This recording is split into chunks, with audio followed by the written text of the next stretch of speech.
Amerika hökuməti bugün, yəni 9 iyul günü Xitay hökumətinin Uyğur elində yürgüzüyotqan bastırışlarında asasliq rol alğan 4 nəfər Xitay əməldarıga cəza tədbiri elan qıldı. Bu cəza tədbirləri ayrım-ayrım halda Amerika Tashqi ishlar ministrligi va Moliya ministrligi tarafidan e'lon qilindi. Amerika Tashqi ishlar ministrligi Uyg'ur avtonom rayonluq partikomining sekretari Chen Chengo, Uyg'ur avtonom rayonluq siyosiy qonun komitetining sobiq sekretari Ju Hailun, Uyg'ur avtonom rayonining muavin raisi, qo'shimcha Uyg'ur avtonom rayonluq jamoat xavfsizligi nazoratining naziri Wang Mingshan qatorliq 3 nafar yuqori darajali Xitoy amaldorni rayondagi kishilik huquqni qattiq dafsanda qilguvchi deb bekitgan. Bu vaqtdagi qarorda yuqori 3 nafar Xitoy amaldori va ularning oila taboatlarining Amerikaga kirishining cheklanganligi bildirilgan. Amerika Tashqi ishlar ministri Mike Pompeo bu vaqtdagi bayonotida yuqoriqilardan sirt yana Uyg'ur elidagi zulmda roli bor deb qaralgan boshqa Xitoy hukumat amaldorlarining Amerikaga kirishini cheklanganligini bildirdi.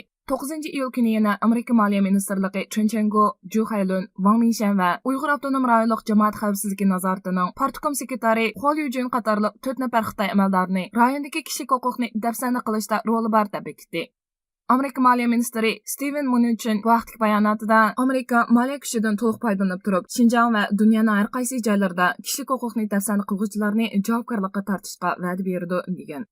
Amerika Tashqi ishlar ministri Mike Pompeoning imzosi bilan e'lon qilingan bu vaqtdagi rasmiy bayonotda mundaq deyilgan. Amerika Qo'shma Shtatlari Xitoy Kompartiyasining Xinjiangdagi Uyg'ur, Qozoq va boshqa oz sonli millatlarga yurgizayotgan kishilik huquq dafsanchiligiga hargiz qarab turmaydi. Amerika bugun Xinjiangdagi dahshatlik va sistemalik dafsanchiliklarga qarshi harakat qo'llandi. Biz Xitoy Kompartiyasining kishilik huquq va insonlarning erkin yashash huquqi qilgan ziyonkashliklari haqidagi andishimizga o'rtoqlashadigan barliq davlatlarni biz bilan birlikda Xitoy hukumatining bu razil qilmishlarini ayblashga chaqiramiz.